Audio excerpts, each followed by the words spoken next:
Yo, figure what you know. It's your friendly neighborhood hero, one hero to be exact, and today we are back with the journey of the bravest star. So, a few years back, I had an idea of what if a starfish wanted to become a star, and from that idea spawned Brave Star. I actually was able to get in touch with some artist friends I was with at the time, Antonio de la Cruz, aka Error underscore Fool underscore Error. Follow him on DeviantArt and Instagram under that. If not, put a senior in front of it and you'll find him. And Warren Thompson, aka XOMB Studios, or you can find him under Instagram under XOMBEE as well. You can find his comic Dead Star on Tapastic as well, tapis.io. Those two helped me develop the characters of Astra and Sierra. That hopefully started the beginning of Brave Star, which I was super happy with. Never could have been happier with the designs, and from that I took off with finding other artists to help me refine those and turn them into what you see in front of you. This is the homepage for Brave Star, where I took time into just kind of put enough information up there for people to kind of understand what Brave Star is and to see more of it. But I've been working on it with Leah Pichan since January. Leah right here, you can find her work there. Yeah, here's Leah. So Leah she's actually the original artist that helped me start with my creative journey when she helped me with Infinite the Journey back when we first started. She designed every single character that you see in that story, and that's Infinite the Journey there. It was my first book that I actually was able to complete. Started here on Tapastic with it, and that's where we started with everything. She designed the main character, KO, and she designed the main antagonist, and among other characters that you can see throughout the story, from Anai to Zathor. Who else was there? Shinko and Leitien. She helped design them. There's Shinko, there's Leitien. So Leah has been around with me since what, 2012. We've been working together for a long time, and she's been nothing but one of the greatest artists that I've ever had the chance to work with. She's super cool, super laid back, super accommodating, and I'm grateful to have her as a part of my team. She is on Twitch most of the time too. She does a lot of Twitch streaming where she streams a lot of the commission work that she's doing, or she does different Patreon sketches, which you can follow her Patreon as well if you want to. I believe that's patreon.com/lpchan, where you can find her work. And then also working with Raphael Sam. Raphael Sam is another phenomenal artist who I really enjoy working with. He's a very hard worker, but very skilled, very unique and different style that I appreciate. So it's cool to see all that he's accomplished and all that he's doing. And if you want to support him even further right now, he is doing a story on Katars.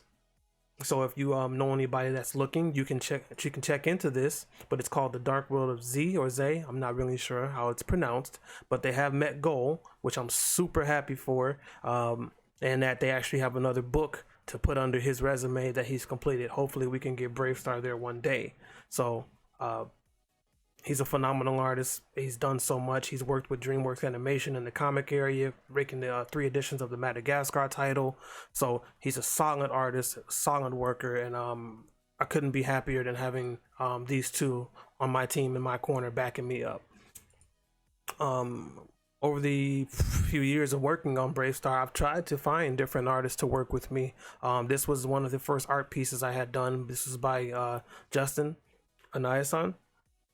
Very avid Sonic lover. He loves Sonic, and he does a lot of great designs in that Sonic style. So with Brave Star being an inspiration from Pixar, DreamWorks, anything animated really, to video games, JRPGs, that's what kind of inspired me for that look and that feel of Brave Star, which is why it's either going to be done in an animation one day, or it's going to be a really awesome video game for everybody to enjoy.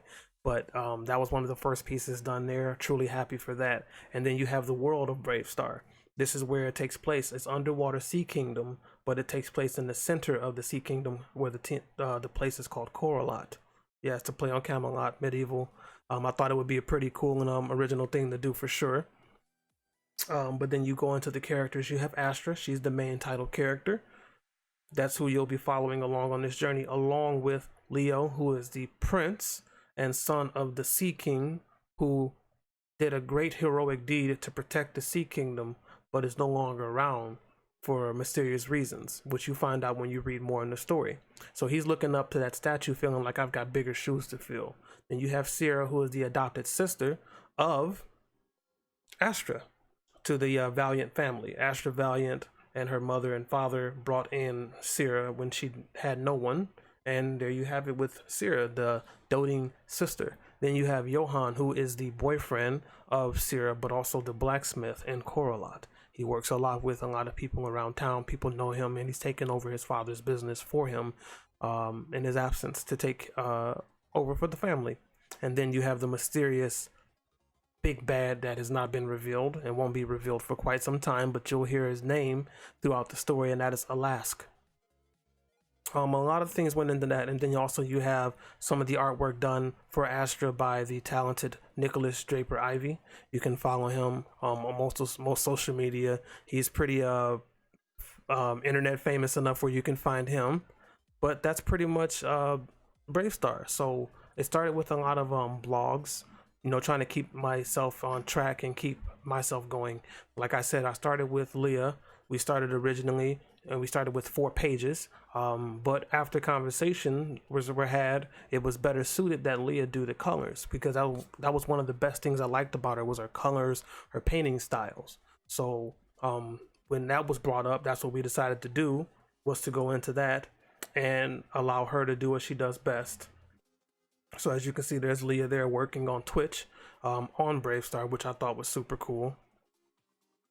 So you fast forward to January, as I was writing, as you can see, I was writing it in December. January was when actually things started to get to rolling, because she had finished the 4 pages. This is the first page that was ever done in comic book form for Bravestar to capture, you know, kind of the essence of the characters and what they're about, but also what they're doing. So you have... What? Get out of here. Technical difficulties.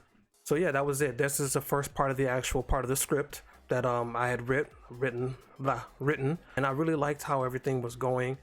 We continued moving forward with, so I started to do like little monthly updates to kind of fill people in on what was going on with Bravestar. I did the accommodating the artist post. This one right here was pretty much about once me finding out that I know I wanted personally to do more just with Leah exclusively, but I had to understand from her standpoint and perspective that it would be better to have her do what she's most comfortable with, but what she's best at. So instead of thinking about myself, I started to think more about the people that are helping me, because they're taking time out of their day, out of their journey, out of their lives to help me. So the least I can do is accommodate, you know, and do my best to do it that way. Then you move forward to, after that was in February, I went through a trial of trying to find artists. I went through about 3 to 4 different artists, and that's when I originally ended up landing on Raphael, because what Raphael was doing and how he was able to present his work, his speed, its flow, it was super cool, super awesome. I was happy. So that's when we moved into the first update, where we, boom, you got color. Like, super happy. But everything was moving along fine. That's when I introduced Raphael. Leah was knocking out pages of color. So we were, 33 total? We were down to 25. So we were moving along, because we only had 5 pages at the time. So then that's when he started knocking out these pages. This is pages 5 through 8, just showing some samples of that. Leah's actually coloring this page too. So we're moving on, I believe, to page 9 soon. Super happy with that. What's the next one here? Then we're marching into February. Marching into April. Wow. So there's the next update there, where we're just kind of showing more of the process and how everybody's working together, and how Leah was still just working on things. But most importantly, it was about the fact that this is around the time when the plan started to change from doing just full on, let's complete all 33 pages and get it all done and then go straight to Kickstarter, to, hey, Leah was like, I think we'd do better making a webcomic first, building up a fan base or some kind of morale, some kind of movement, and then taking it to Kickstarter. Just because it's the first issue doesn't mean you can't get it printed. And for me, I was looking at the bigger picture versus looking at some small milestones and short-term goals that could have actually helped me in the long run. So pretty much that's what ended up happening. Was okay, cool, well, we'll go ahead and we'll focus on getting a certain amount of pages done, and then where will we post it? So she's like, oh well, let's do what about webtoons? So I'm thinking to myself, webtoons is a great idea because I don't have the full chapter done, but what better way than to break down these individual pages and chapters, I'm sorry, this chapter, break all these individual panels down, boom, boom, boom, into miniature blocks, and then posting those in enough time for people to consume it up until the final book is final chapter is completed. Then once it's completed, then we can look forward to Kickstarter. But instead of me dumping all of the time and money into this and then not take off or not gain traction, this is a very helpful way of getting stuff done, but then also being able to gauge the audience that I'm trying to attract, to see if they're interested, to see if they like it, to see if it's something that is worth doing. I mean, I'm not old, to be a great storyteller. I just want to tell my stories and my ideas and my dreams and hope that people someday support me so that I don't have to work as hard to do it financially out of my own funds, that I can find people that will support it prior. That's the ultimate dream. That's the ultimate goal, is to be able to inspire others, to be able to motivate others, to be able to reach some form of success where I can show them they can do it too.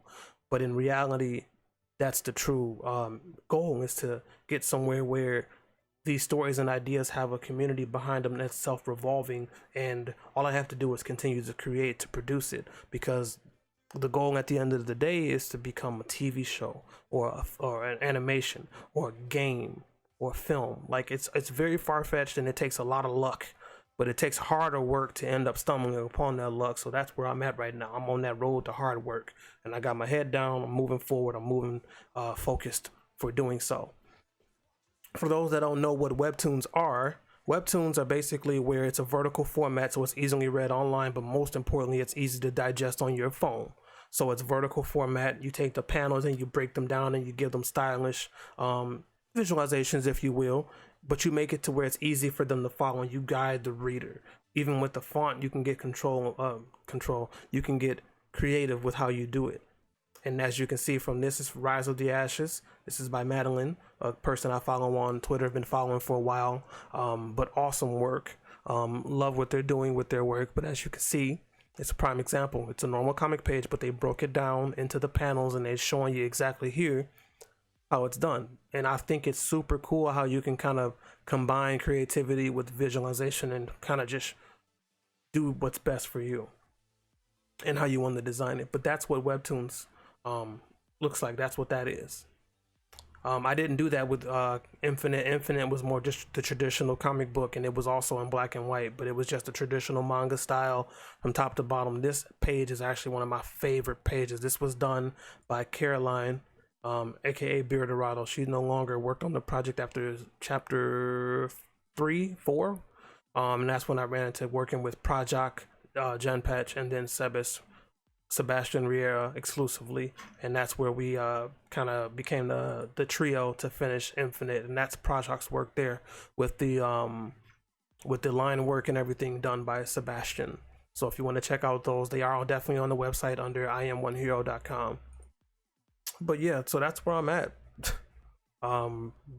Infinite's done. I started trying to work on another story, but that didn't work out, so I moved on to Bravest, and definitely making some headway, and I'm truly happy with where things are and where they're going. But yeah, we changed up the game. We're not gonna try to go for just printing it off the bat. We're gonna take this the webcomic route now and see if we can get some traction going and see what kind of momentum we can gain going into finishing the first chapter before we print the book. So I look forward to that. And again, thank you to everybody that has supported me, that continues to support me and follow me in my dreams and my goals.